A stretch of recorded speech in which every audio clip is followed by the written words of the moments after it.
du rabbin émérite David Drac, abbé Paul Drac, de l'harmonie entre l'Église et la synagogue suite, de la très sainte Trinité et de ses manifestations et révélations dans le tétragramme sacré. Page 396. Le Zohar nous apprend ce qu'il faut entendre par berger fidèle. Il montre d'abord que l'échelle de la vision de Jacob, Genèse chapitre 28, versets 12 et suivants, laquelle se prolongeant du ciel jusqu'au sol de la terre, tient à la fois de la nature céleste et de la nature terrestre, que cette échelle, disons-nous, est composée des lettres du nom tétragrammatique Jéhovah. On lit en note.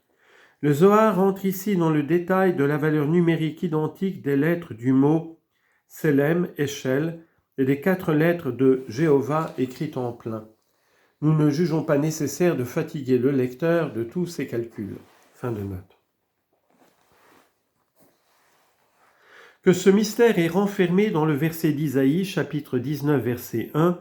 Voici que Jéhovah est porté sur un nuage léger, car, dit-il, Rav-Kol, nuage léger, Rav-Kal, à la valeur numérique de 202, c'est-à-dire 70 plus 2 plus 100 plus 30, égal à celui du grand nom ineffable en 72 lettres, et de Selem,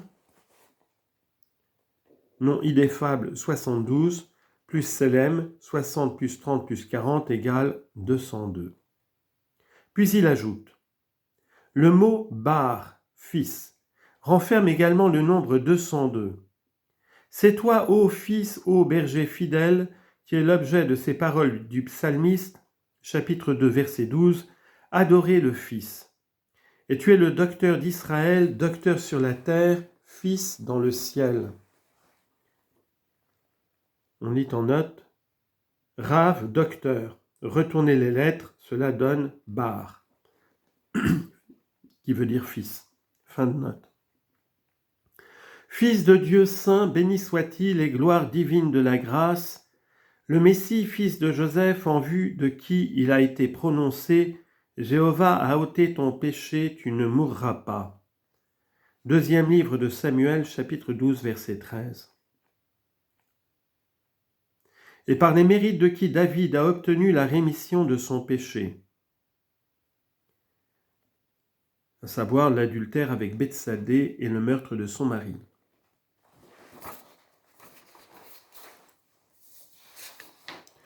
Dans l'Évangile, le Sauveur des hommes dit « Je suis le bon pasteur, ego sum pastor bonus » Jean chapitre 10, verset 14.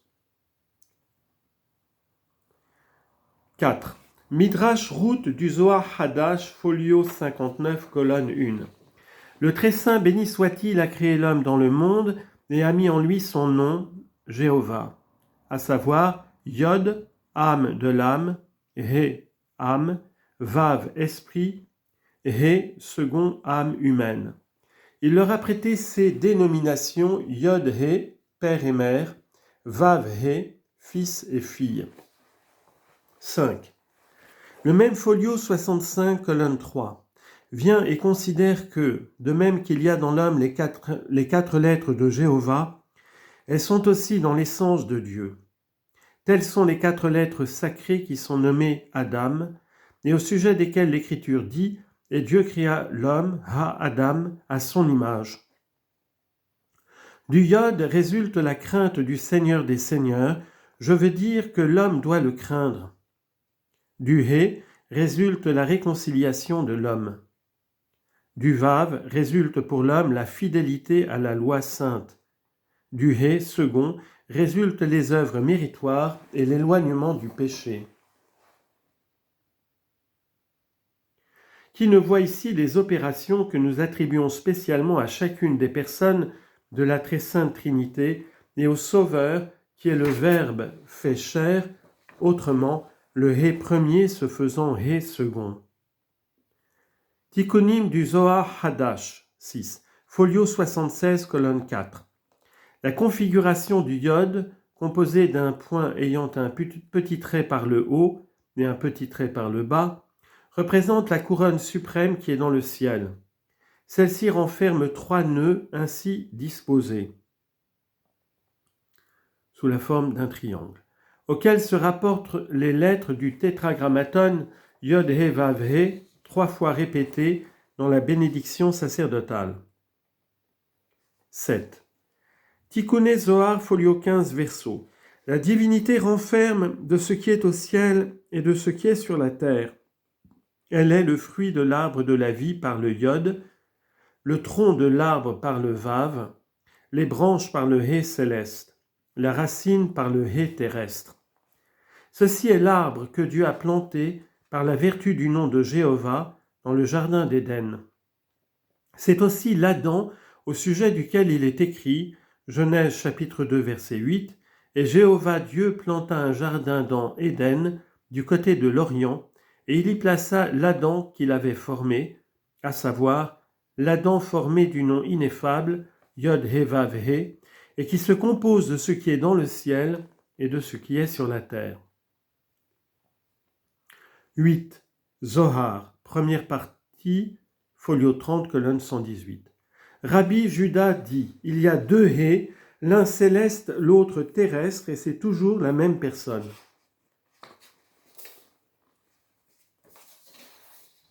9.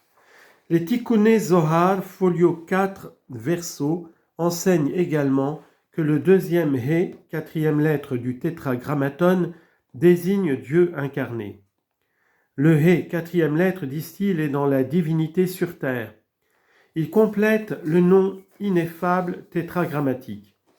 Par la vertu de ces 4 lettres, Yod He Vav He, chacun des animaux du char céleste, de la vision d'Ézéchiel, chapitre 1, a 4 faces, et par la vertu du nom Jéhovah, toutes ont des faces à la ressemblance de l'homme.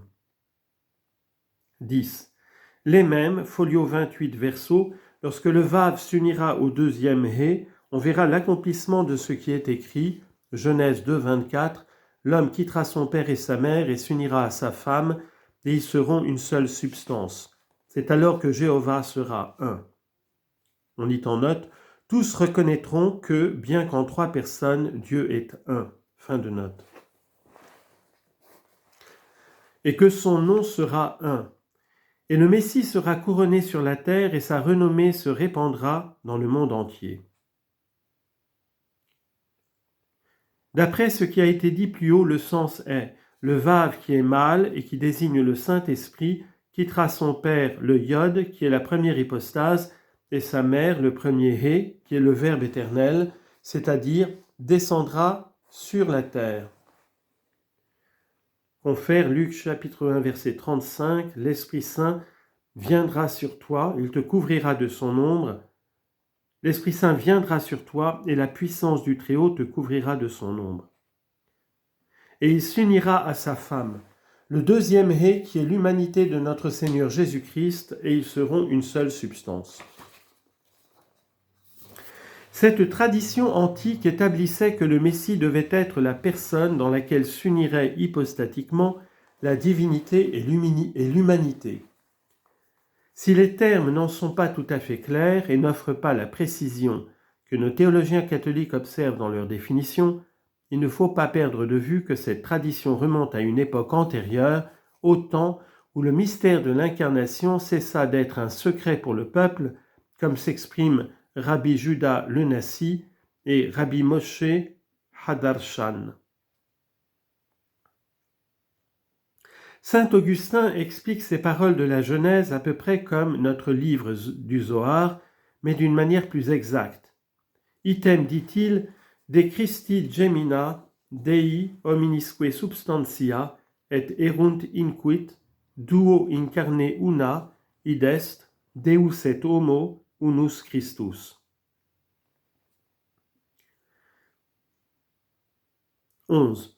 Le même livre, Tikkun, 56e folio, 92 verso, donne l'explication suivante. De ce verset du psaume 2, Jéhovah m'a dit, tu es mon fils.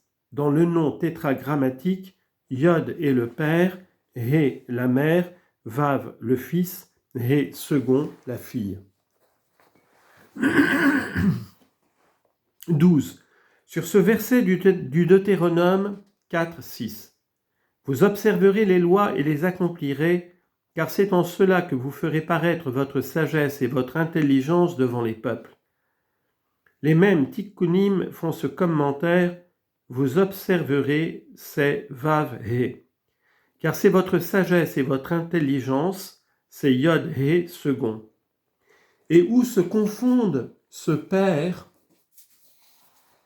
cette mère, ce fils, cette fille, dans la lettre Aleph, qui est la couronne suprême.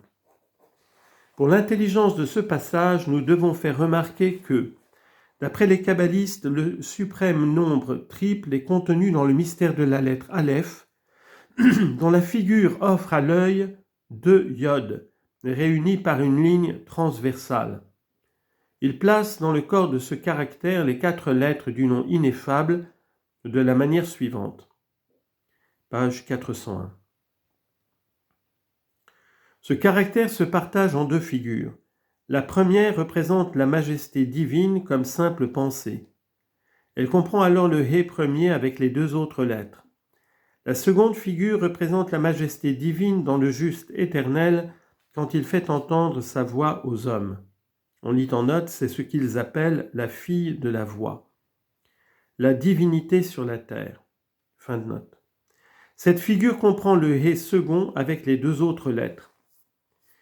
Il est clair que, dans la première figure, le Verbe divin est considéré dans sa seule divinité, soit avant l'incarnation, soit après l'incarnation, quoique les 2 natures de Jésus-Christ soient inséparables, et que dans la seconde figure, on considère le Verbe uni à l'humanité sur la terre, annonçant aux hommes le royaume du ciel. C'est en effet ce qui distingue les 2 He du tétragrammaton. Nous lisons dans le Tikkun 69e, folio 116 verso, et Jéhovah Dieu forma l'Adam. C'est le juste éternel. Il l'a formé par une formation céleste, comme principe du Verbe, et par une formation terrestre, on dit en note, comme créateur de la sainte humanité de notre Seigneur. Ces 2 formations sont indiquées par le yod supérieur et par le yod inférieur de l'Aleph.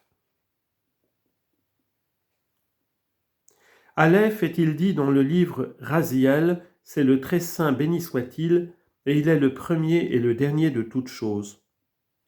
Le suprême nombre triple se compose, premièrement, de l'infini ou éternité, appelée aussi couronne suprême ou céleste, 2 de la sagesse, 3 de la prudence, considérée comme personne de la Sainte Trinité.